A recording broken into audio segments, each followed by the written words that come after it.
Son desaparecidos sin dejar rastro. Abordamos una segunda noche, una segunda parte, para hablar de casos, como he dicho antes, que desafían a nuestro entendimiento. Casos que siguen catalogados como inexplicables.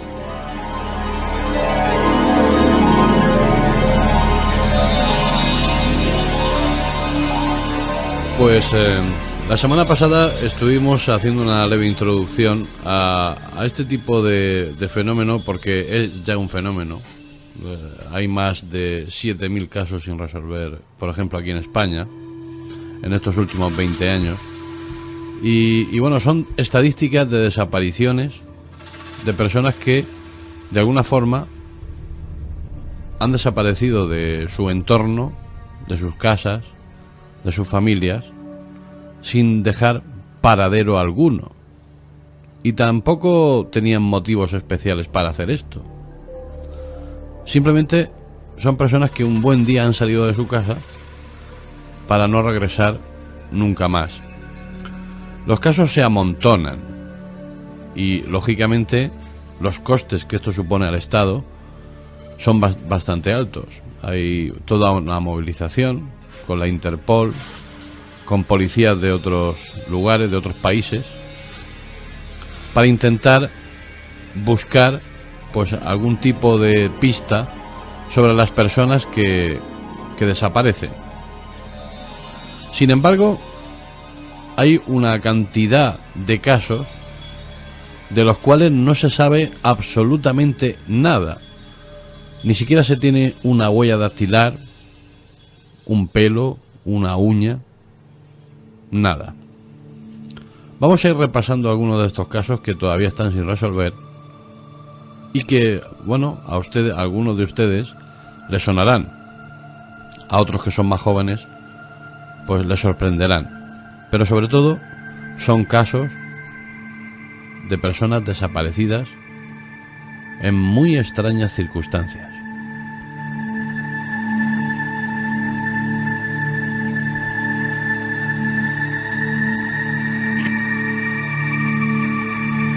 Pues en anteriores ediciones de Otros Mundos, en otros años, hemos hablado de innumerables casos. Hay uno muy llamativo, por lo menos a mí me lo parece, aunque es menos conocido, pero es bastante llamativo, que es el de David Guerrero Guevara, el llamado cariñosamente por sus vecinos como el Niño Pintor. Un malagueño de 13 años que desapareció sin dejar rastro el 16 de abril de 1987. David desapareció mientras se dirigía a una exposición donde éste tenía que exponer sus cuadros. Su madre, en los testimonios posteriores, lo dice de una manera resignada pero muy concisa. Dice: David salió de casa con lo puesto, cogió su chaqueta y el bonobús y aún lo estamos esperando.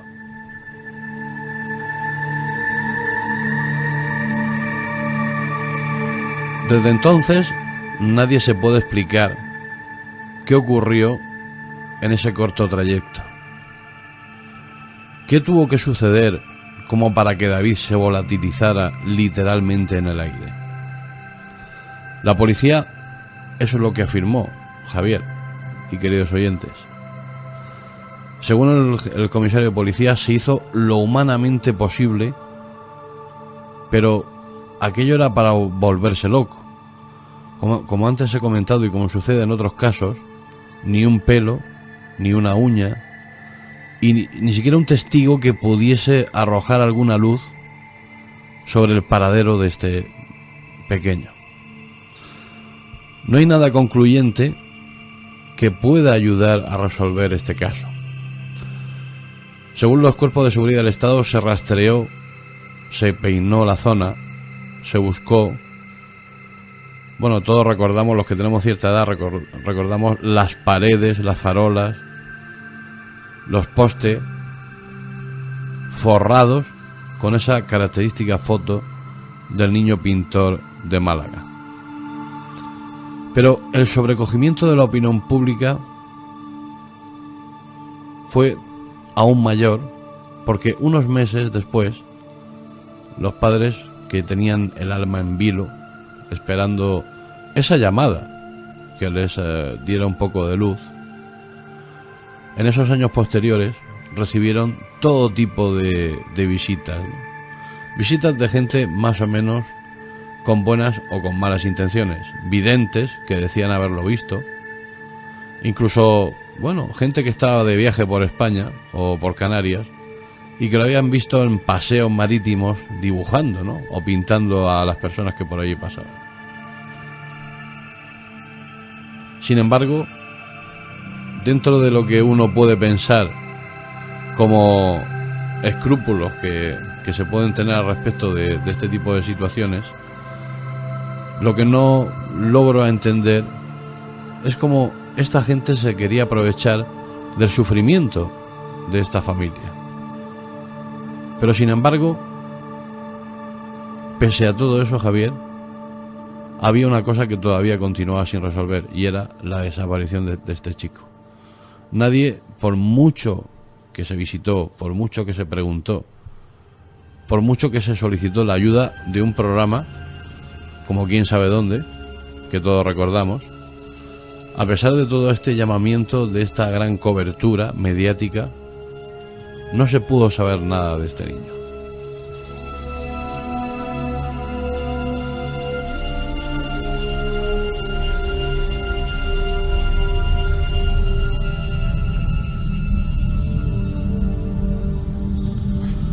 Pues en la actualidad el caso del niño pintor, como tantos otros, es un expediente más cogiendo polvo pues en algún archivador. Hay otros muchos casos y de momento la única verdad es que hay que pensar que realmente a David se lo tragó la tierra o el espacio, porque no hay otra cosa, Javier. Pero fíjate qué curioso que estamos hablando del año 87, pero durante la década de los 80 se produjo otro de los casos o sucesos más intrigantes acaecidos en España, y es un caso que también se ha hablado mucho, y bueno, en programas de este tipo pues un montón, y en revistas especializadas. Pero lo extraño es que el llamado niño desaparecido de Somosierra se ha ganado la fama de caso de alta extrañeza por antonomasia, pero por las circunstancias de este caso. Se lo voy a contar muy resumidamente, porque seguro que hay mucha gente que lo conoce, pero hay otra gente que se suma a este tipo de programas con una edad más temprana que lo mismo no conocen este caso.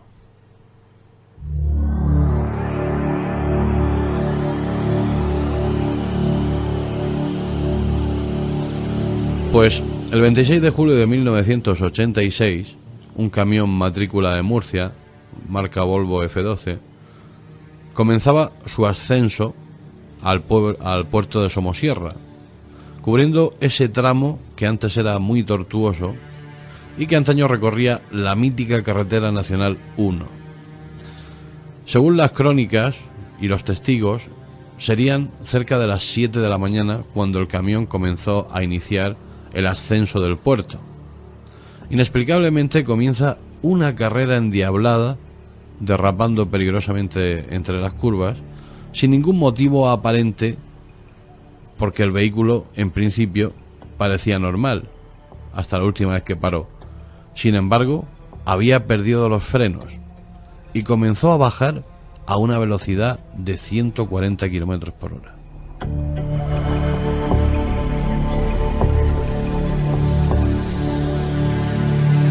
Pues a la altura de la linde entre las provincias de Madrid y Segovia, el conductor ya llegó al límite de su pericia y finalmente el camión se estrella irremediablemente.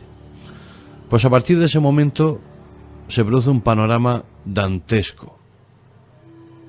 Este panorama salpica de tragedia la Nacional 1 y la Guardia Civil, que era jurisdicción de la Guardia Civil aquella nacional, llega al lugar con el firme propósito de intentar buscar supervivientes entre el amasijo de hierros del camión, con el agravante de que posteriormente se supo que la carga era un ácido bastante corrosivo. Algo que empezó a sembrar el pánico entre los cuerpos de seguridad del Estado y especialistas, así como bomberos, que allí se personaron para evitar una catástrofe aún mayor, porque se temía que unas aguas próximas fueran contaminadas en el pueblo que había cercano a Somosierra. El cuerpo de 2 personas, un hombre y una mujer de mediana edad, yacían ya en el interior de la cabina del camión, que estaba por supuesto cerrada herméticamente y sin ninguna posibilidad de poder escapar de la misma en el caso de que se hubieran salvado. Aunque según los forenses, la muerte probablemente se produjo en el mismo instante en el cual el camión impactó.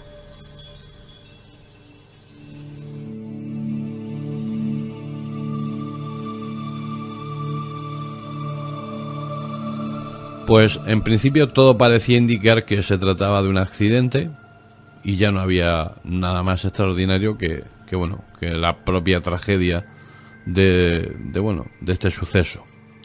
Pero los padres del conductor fallecido, Andrés Martínez, denunciaron que cómo podía ser que en aquel camión no hubieran encontrado a un tercer pasajero. Se trataba de su nieto, de Juan Pedro.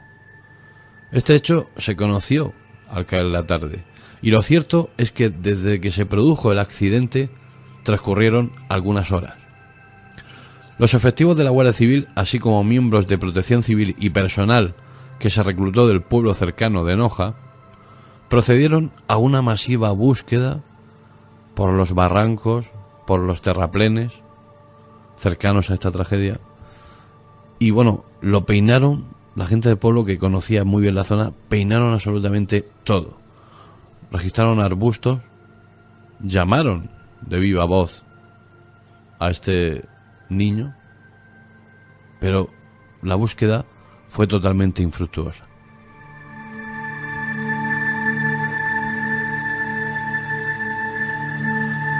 Pronto la Nacional 1 también fue puesta en alerta, incluyendo todas las vías de entrada y salida a la Comunidad de Madrid, mientras en el lugar del accidente la meticulosa policía científica analizaba con gran precisión el interior de la cabina de este vehículo, así como las zonas perimetrales más cercanas al accidente, por si existiera alguna prueba, alguna muestra, algún resquicio. En esos instantes las patrullas de la Guardia Civil interrogaban también a los pocos testigos que habían presenciado el accidente, así como a los bares de carretera cercanos al puerto de Somosierra. Todos declararon que habían visto al niño. Todo parecía indicar que éste estaba en el interior de la cabina con sus padres cuando sucedió el accidente. Pero sin embargo, pese a todo ese dispendio, a la movilización que existió en los posteriores días, todo fue en vano. Solo existía un pequeño detalle, algo que podría justificar la misteriosa ausencia del niño de dentro de esa cabina, y fue una extraña furgoneta Nissan de color blanco que, al parecer, uno de los primeros testigos que estuvo cerca del accidente pudo ver como 2 personas se bajaban de esta furgoneta, probablemente, según sus declaraciones, un par de extranjeros, y se acercaban al accidente, y cuando él ya llegó después, ellos se incorporaban de nuevo al vehículo y se iban, y él continuó allí. Sin embargo, pese a la descripción detallada del vehículo y de los 2 integrantes del mismo, nunca se pudo saber nada de esta extraña furgoneta.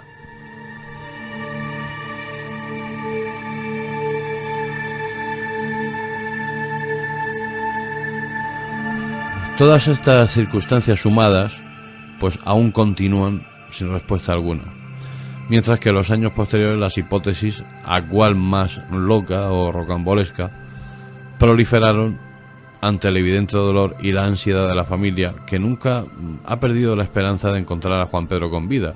Así lo declaraba su abuela, ¿no?, de la pedanía murciana de Los Cánovas, donde eran naturales esta familia.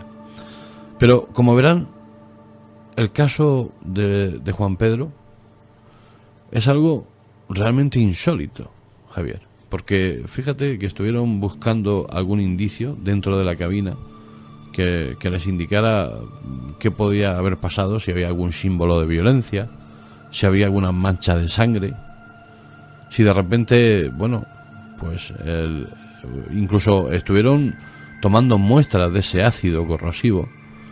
Es un caso que, como antes decía, todos estos que vamos a exponer esta noche son casos inexplicables, pero en el caso de este niño habría que poner inexplicable en mayúsculas, ¿no? Porque es un caso impresionante. Es el caso de los casos. Es algo que bueno, que a día de hoy, a pasar de los años, sigue siendo un auténtico misterio, ¿no? No se sabe absolutamente nada del paradero del niño, a pesar de todas esas pruebas que tú estás ahora haciendo mención, ¿no? Claro, se inspeccionó también todo lo que es la cisterna, que contenía un ácido, como antes he comentado, muy corrosivo, pero que bueno, que pese a ser tan corrosivo este ácido, en las horas en las cuales se produjo el accidente, hasta que luego se descubrió que el niño no estaba, no transcurrieron las suficientes horas para que hubieran desintegrado incluso los huesos del niño, ¿no?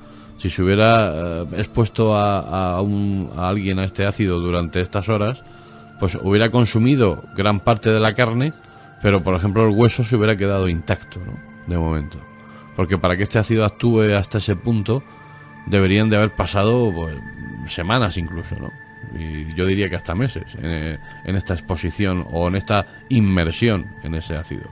Y sin embargo no se encontró absolutamente nada, Javier.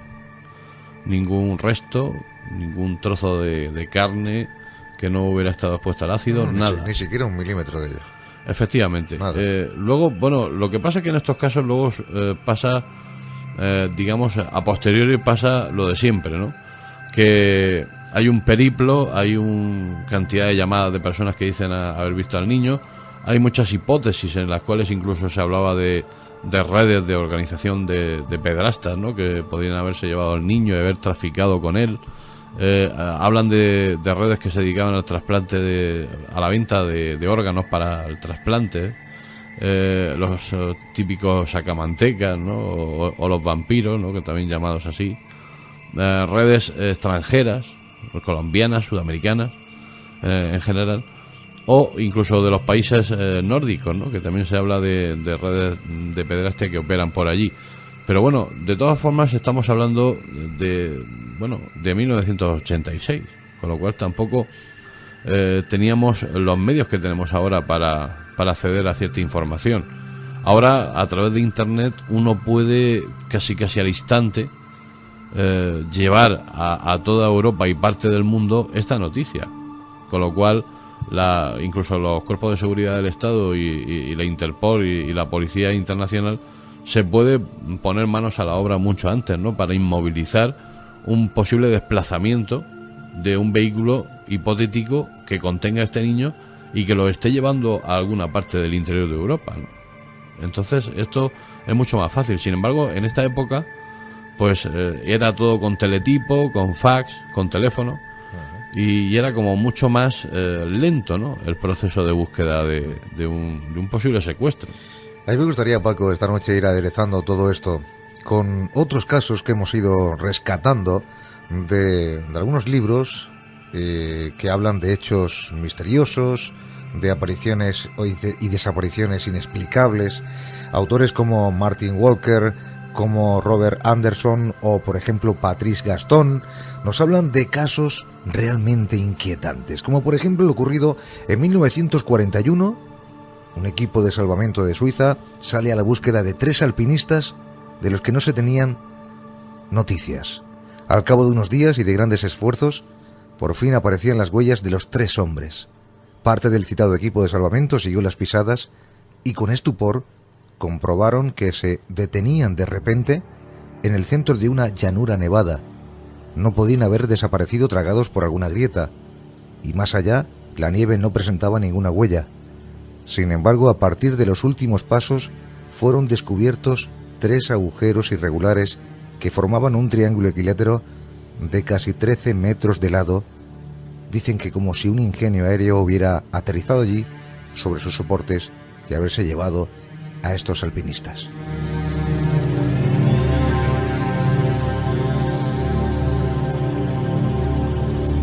Hay otro caso más. En este caso acontecido en 1952.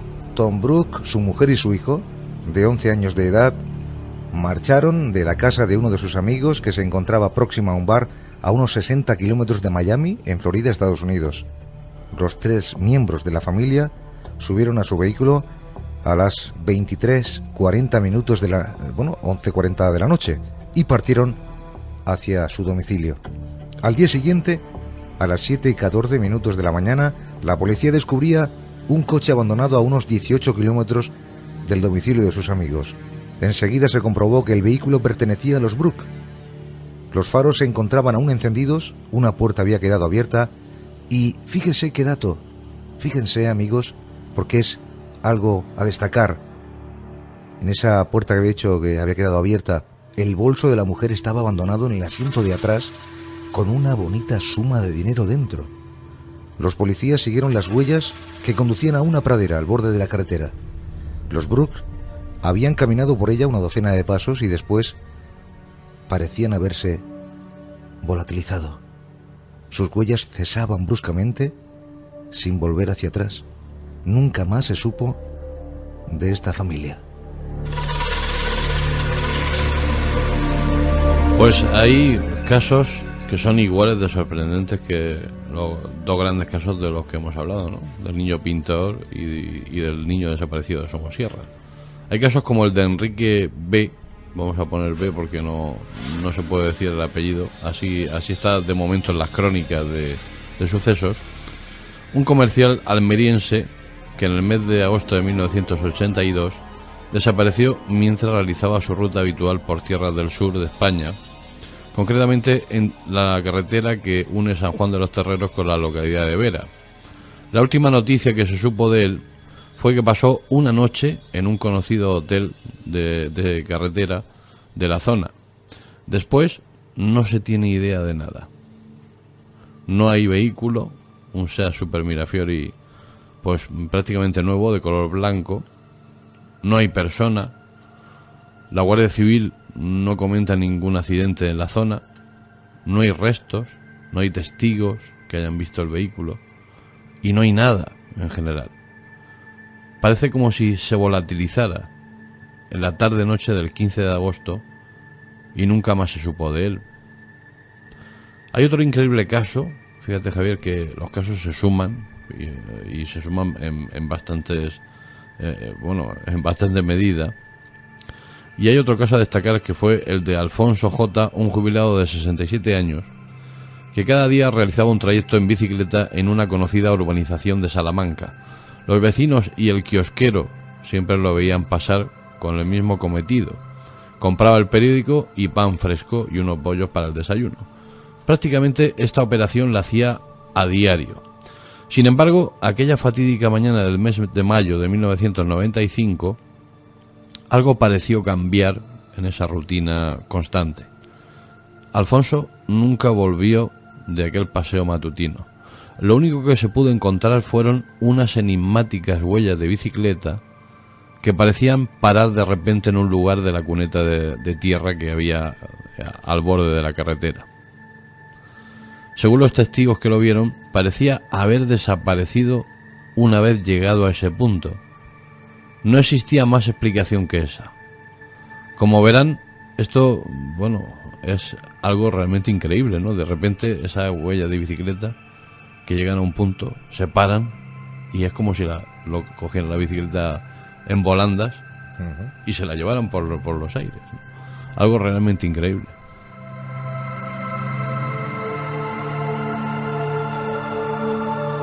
En 1930 ocurrió un caso realmente incoherente, extraño. 30 habitantes de una aldea esquimal de Anjikumi, Canadá, desaparecieron total e inexplicablemente. Pero lo más intrigante es que las tumbas estaban abiertas y los cadáveres también se habían evaporado. Sin embargo, los fusiles no fueron llevados con ellos. Dicen quienes conocen a estas personas, a los esquimales, que nunca se marchan sin su fusil. En este caso, los 30 habitantes de Anjikumi, en Canadá, desaparecieron sin dejar rastro.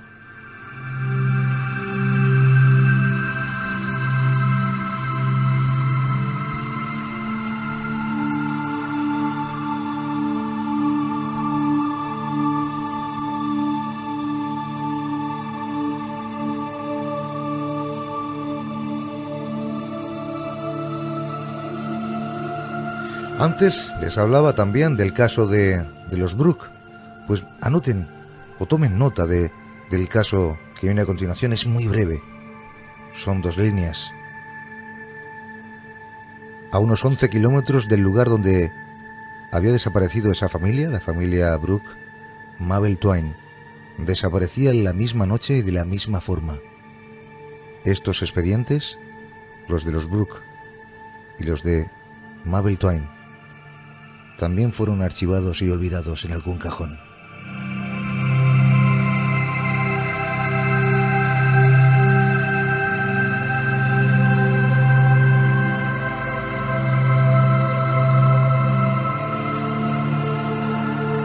Pero si existe un caso estremecedor, donde los haya, y creo que ha sido expuesto en alguna que otra ocasión aquí en Otros Mundos, al cabo de esas 15 temporadas que llevamos en antena, ha sido el acontecido en Indiana, concretamente en Sun Bend.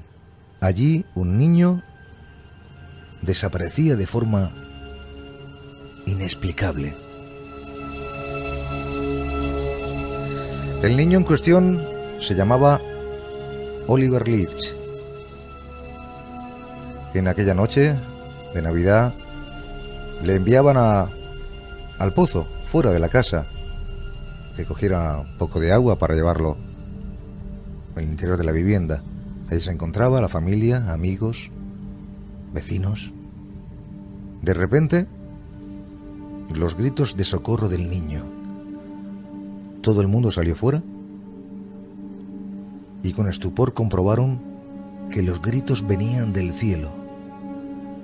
Los pasos en la nieve delataban que el niño iba en dirección al pozo, pero a unos pocos metros de la casa se detenían en la nieve, como si algo o alguien lo hubiera izado y llevado a un lugar desconocido.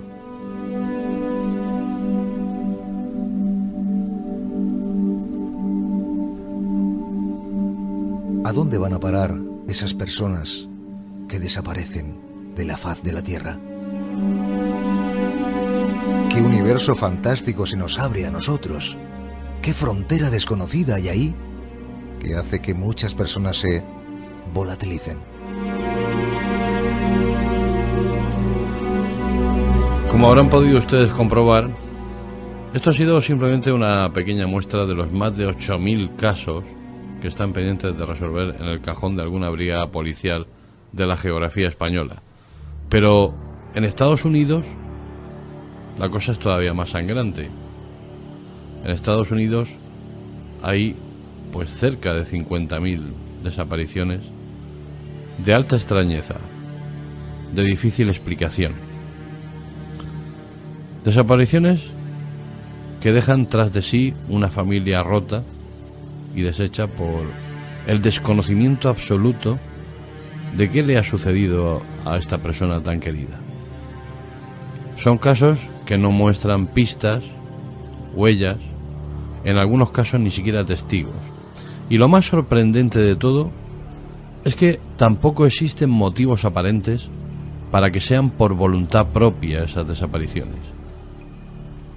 Dentro de estos casos, las hipótesis, las conjeturas, la prospección policial, eso es lo único que se puede utilizar para explicar una verdad incómoda y sobre todo un vacío, así como un enorme dolor, que se instala para siempre en el seno de los familiares que esperan durante el resto de sus vidas, en algunos casos, noticias de estos seres queridos.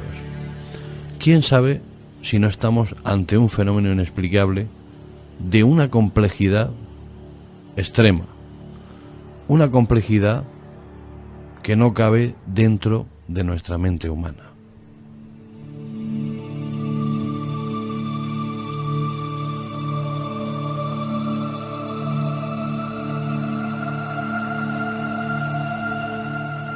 Huellas que se detienen al borde de una carretera inexplicablemente. Pasos sobre la nieve que desaparecen de pronto como si hubieran cruzado una puerta hacia otro mundo. Personas que se desvanecen al penetrar en una nube de forma súbita.